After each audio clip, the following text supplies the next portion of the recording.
Internet penetration की वजह से स्मार्टफोन एप्लीकेशंस के अंदर बहुत तेज़ी से ग्रोथ देखने को मिली है और एक काफ़ी अच्छी डिमांड भी हमें देखने को मिलती है डिफरेंट इलेक्ट्रॉनिक सर्विसेज के अंदर, जिनमें से कुछ सर्विसेज है ग्रोसरी की। अब ग्रोसरी सर्विस के अंदर हमें डिफरेंट स्टार्टअप्स देखने को मिलते हैं, डिफरेंट कंपनीज देखने को मिलती है, बड़ी भी और छोटी भी। बड़ी कंपनी में हमें जियो मार्ट देखने को मिलता है, अमेजॉन ग्रोसरीज हो गया, फ्लिपकार्ट ग्रोसरी होगा, बिग बास्केट है, उसके साथ में ग्रोफर्स है जो अभी ब्लिंकिट बन चुका है, डंजो है, और डिफरेंट कंपनीज जो है वो ग्रोसरी आपको आपके घर तक, डोर स्टेप तक आपके प्रोवाइड करती है अपने ऐप के जरिए, बस कुछ क्लिक्स के अंदर।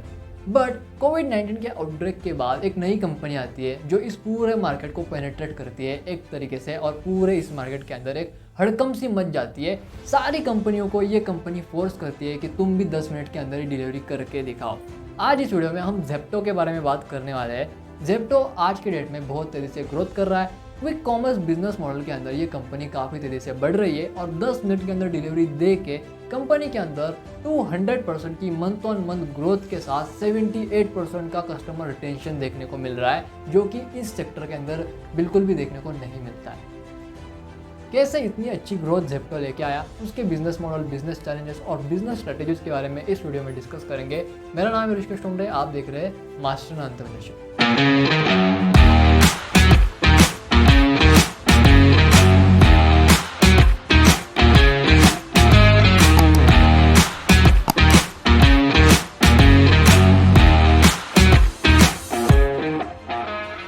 ज़ेप्टो की शुरुआत दो दोस्तों ने की थी, अदित पलिच्चा और कैवल्य वोहरा ने।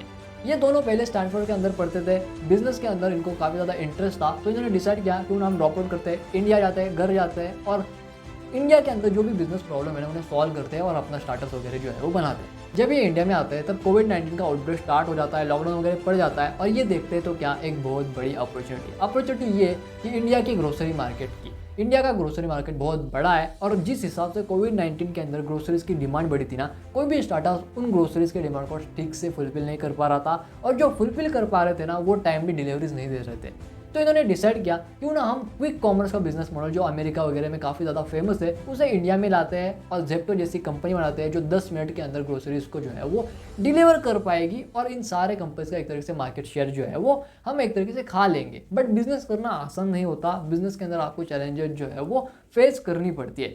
इनके सामने 3 मेन चैलेंजेस थे। सबसे पहला चैलेंज ये था कि टाइमली और क्विक डिलीवरी करनी है इंडिया के कॉम्प्लिकेटेड ट्रांसपोर्ट इंफ्रास्ट्रक्चर के अंदर। इंडिया एक बहुत ज़्यादा पॉपुलेटेड कंट्री है और 10 मिनट के अंदर आपको डिलीवरी करना एक तरीके से बहुत ज़्यादा मुश्किल लगता है। कैसे इसे अचीव किया जाए?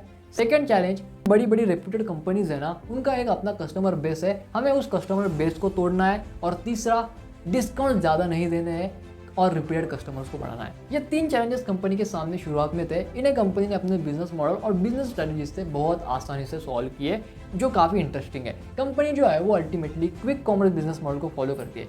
अब सवाल ये आता है कि ये क्विक कॉमर्स बिजनेस मॉडल क्या है? क्विक कॉमर्स बिजनेस मॉडल जो है ना वो ई कॉमर्स मॉडल ही होता है, बट यहाँ पे डार्क स्टोर की मदद से डिलीवरीज को बहुत तेज़ी से किया जाता है और 10 से 15 मिनट के अंदर आपके सामान की डिलीवरी आपके घर पे की जाती है। अब ये समझते हैं कि आखिर ये डार्क स्टोर्स होते क्या? अब देखो, डार्क स्टोर जो होते हैं ना वो एक्चुअल में छोटे इन्वेंट्रीज होते हैं जो आपके पिन कोड के ऊपर, आपके नज़दीकी पिन कोड के ऊपर जो है उन सारे स्टोर्स को बनाया जाता है, और यहाँ से अल्टीमेटली आपकी जो डिलीवरीज होती है, आपकी जो ऑर्डर्स होती है ना, इन स्टोर्स को दी जाती है, और वहाँ से उन ऑर्डर्स को इनके जो डिलीवरी पार्टनर्स होते हैं ना वो उन्हें फुलफिल करते हैं।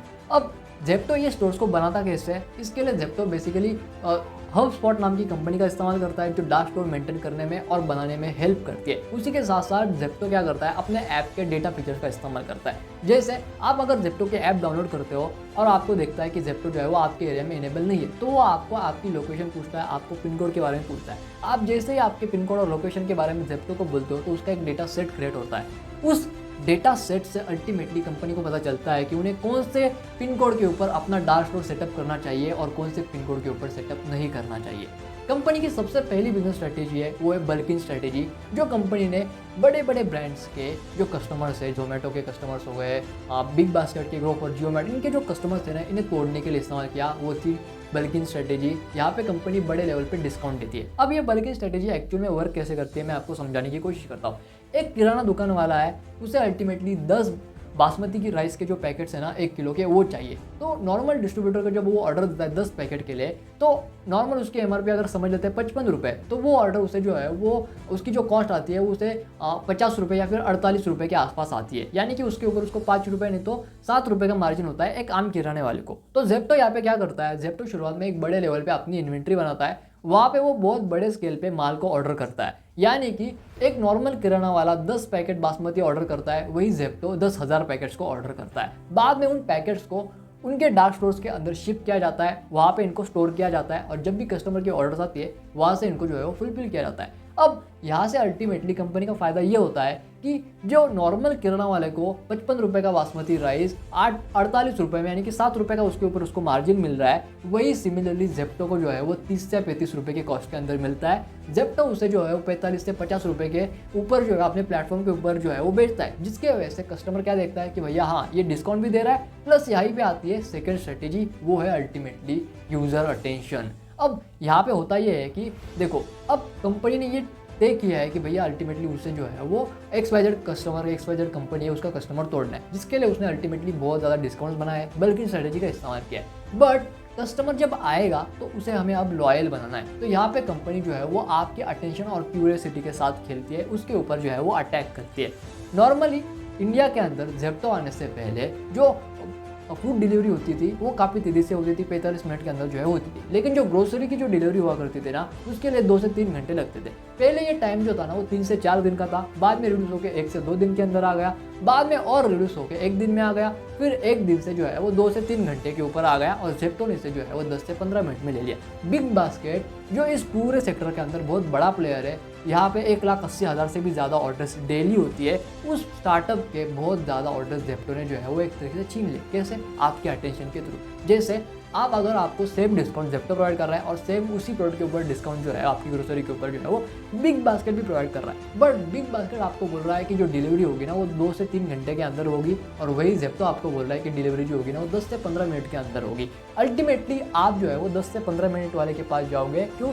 दोनों का डिस्काउंट तो सेम ही है, बट टाइम यहाँ पे मैटर करता है, आपकी अटेंशन यहाँ पे मैटर करती है, और आप जेप्टो के ऊपर ऑर्डर करते हो। अगर ऑर्डर आपको 10 मिनट के अंदर मिलती है, 12 मिनट के अंदर मिलती है, 15 मिनट के अंदर मिलती है ना, तो आप अल्टीमेटली इसे कंपेयर करते हो बिग बास्केट से। उसकी नज़र के अंदर आप ऐसा होता है कि बिग बास्केट जो है वो थोड़ा सा लेट हो जाता है और जेप्टो जो है वो थोड़ा सा अर्ली हो जाता है, जिसके वजह से 78% कस्टमर जो है वो इनके रिटर्न हो रहे हैं। अब कंपनी की तीसरी स्ट्रेटेजी को समझते हैं। देखो, नॉर्मली होता क्या है कि जब कंपनी ने अब नहीं थी तो कंपनी ने बल्किंग स्ट्रेटेजी का इस्तेमाल किया, इन्वेंट्री को काफ़ी अच्छा लिया, जिसके वजह से कंपनी को जो है वो कम कॉस्ट के अंदर जो है वो अच्छा खासा माल मिला, जिसके वजह से इन्होंने जो है वो कस्टमर को एक्वायर करने में इनको जो है वो हेल्प मिली। बट उसी के साथ साथ कंपनी एक तरीके से डेड स्टॉक भी क्रिएट कर देती है शुरुआत के अंदर।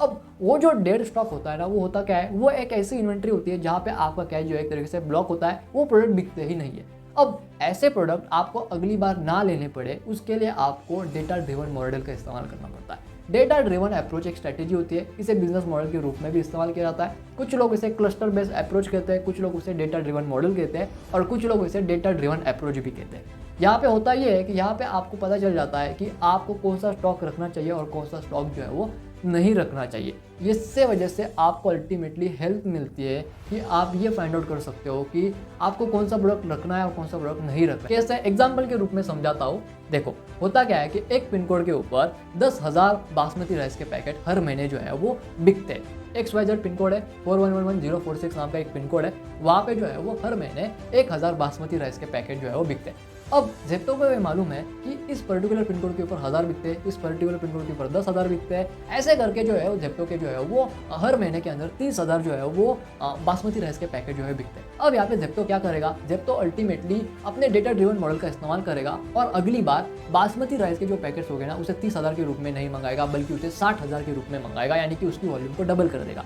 इससे फायदा क्या होता है? इससे फायदा होता है मार्जिन का। अब यहाँ पे जेप्टो को मालूम है कि ये जो बासमती राइस का माल है ना, ये अपने पास बचने नहीं वाला, ये खत्म होने वाला है, क्योंकि इस पर्टिकुलर पिन कोड के ऊपर जो है वो इतने पैकेट जो है वो एक्सपायर जाते ही है। हमने 30,000 लाए थे, 30,000 के 30,000 बिक गए। अब हमको 60,000 लाना है। अब यहाँ पे फायदा ये होता है कि 30,000 के ऊपर अगर जेप्टो को मान लेते हैं 30 रुपये की एक कॉस्ट आती है एक पैक के ऊपर, वो बेचता है 45 रुपये में, एक्चुअल MRP है 55 रुपये की, 10 रुपये का डिस्काउंट दे देता है कस्टमर को, और उसके पास आता है कुल मिला के जो है वो 15 रुपये, जिसमें से 5 रुपये वो खुद लेता है और 10 रुपये जो है वो डिलीवरी पार्टनर को जाता है। बट जब अब वो वॉल्यूम को डबल कर देता है, 30 से 60 हज़ार कर देता है ना, तो वो 30 रुपये की कॉस्ट और भी कम हो जाती है, वो 15-20 रुपये में ही आ जाती है एक पैकेट के ऊपर। यानी कि जेप्टो उस सेम पैकेट को अल्टीमेटली 45 रुपये में ही बेचेगा, कस्टमर को 10 रुपये ही डिस्काउंट देगा, लेकिन अब यहाँ पे जो उसका मार्जिन है वो 5 रुपये से बढ़ के 10 रुपये हो जाएगा। यानी कि पहले वाले 30,000 के सेक्टर के अंदर, 30,000 के वॉल्यूम के अंदर उसे 15 रुपये का मार्जिन हो रहा था, जिसमें 5 रुपये वो ले रहा था, 10 रुपये डिलीवरी को जा रहा था। बट अब 60,000 के वॉल्यूम के अंदर उसको जो है वो कॉस्ट जो आ रही है वो 20 रुपये आ रही है। यानी कि अब वो जो है वो 45 रुपये में ही माल बेच रहा है, लेकिन उसका जो मार्जिन है वो 25 रुपये का हो चुका है। अब उस जो 25 रुपये है ना, उसमें से अल्टीमेटली जेप्टो जो है वो 10 रुपये डिलीवरी को देगा और ऊपर का जो 15 रुपये है वो अपने आप को ले लेगा। ये फ़ायदा होता है एक तरीके से डेटा ड्रिवन अप्रोच का। बहुत बड़ी बड़ी कंपनियां इस अप्रोच का इस्तेमाल करती है। इवन जो ई कॉमर्स, क्विक कॉमर्स के अंदर जो कंपनीज होती है ना, ये बेसिकली डेटा ड्रिवन अप्रोच का इस्तेमाल करती है। ये एक्चुअल में कंपनी को हेल्प करती है डेड कैश को क्लियर करने में, डेड जो इन्वेंट्री होती है उसे क्लियर करने में, और नई डेड इन्वेंट्री ना आने में। अगर ये वीडियो आपको पसंद आती है तो कमेंट सेक्शन में जरूर बताएं। चैनल को सब्सक्राइब कीजिए, अपने दोस्तों के साथ शेयर कीजिए। मैं मिलता हूं आपसे नेक्स्ट वीडियो में, तब तक के लिए जय हिंद, वंदे मातरम।